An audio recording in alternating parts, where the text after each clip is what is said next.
Welcome back to Sunrise Daily. Well, now we turn our attention to security-related matters. Unfortunately, as you may have heard in the news, the killing of another aid worker and the comment associated with that. We've got two gentlemen in Abuja. Mr. Mike Ejiofor, former director with the SSS. He joins us from there. And we also do have Group Captain Sadiq Shehu, retired Group Captain Sadiq Shehu, also joining us from Abuja. Gentlemen, thank you for joining us today. Let me start with you, Mr. Ejiofor. Intelligence gathering is very key in this kind of scenario, even though government has released a statement that they are saddened by this killing. What could we have done? Was this something that was avoidable? Well, it's a very sad one, and it's painful that the Islamic State in West Africa has carried out their threat to kill this aid worker. It's a very sad one indeed. And I must tell you, my heart bleeds as I talk to you about this issue. Well, the government has issued a statement that they did everything humanly possible to ensure that these girls are released, these ladies are released. The international community, when they threatened, when the Boko Haram threatened to kill, they also appealed for caution and restraint. But they have carried out this threat, and it's quite unfortunate. The issue remains that terrorists all over the world tend to create fear. That's their major objective, to create fear. And when these victims are killed, they try to send very strong messages of their intent. And it's quite sad. Whether the intelligence gathering is sufficient or not, I don't know what's been happening behind the scene.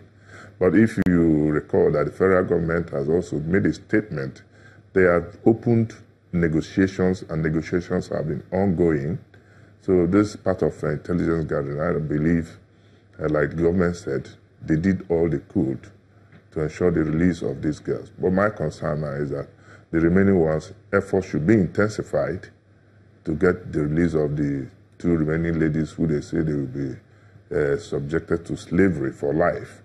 I think it's important that they get these girls released. Well, I'm just wondering, let me ask Group Captain Sadiq, the efforts that Mr. Ejiofor spoke about, even though we'd like him to expatiate further in a bit, does that suggest that our best not good enough for this? Well, first, my commiserations to the families of this lady that was killed, and I also send my sympathies and hope to those whose loved ones are still with Boko Haram, including Leah and the rest. Having said that, in general, all over the world, kidnapping, hostage for ransom is not a new phenomenon.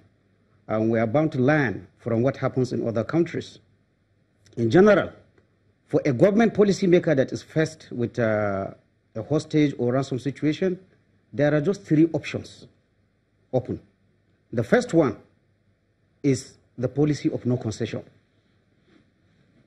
There are countries that strictly adhere to that. We are not going to do concession, no negotiation, no direct contact with the terrorists.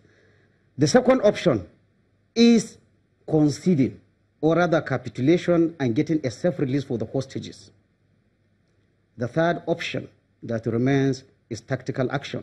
That is storming, if it is known where the hostages are, storming the enclave and then getting the people released. That might work on my own. Now, each of these three options has its own pros and cons.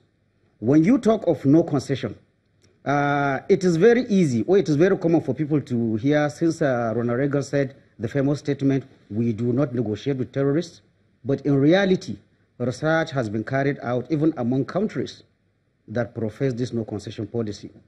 And what does research find? It finds that, first of all, is to stop kidnapping by terrorists, and that even countries like America that profess no concession, in certain instances, they actually do concede and enter into negotiations with the terrorists. For example, Sergeant Bob Gabdal, that was released, I think, in 2011 or 2015, if I remember, 2014 or 2015. So many prisoners were released to have his release. The same thing with Israel, when they were trying to release their soldier Galit. In fact, in the case of Galit, Israel released 1,027 prisoners for the release of one soldier. There were also even cases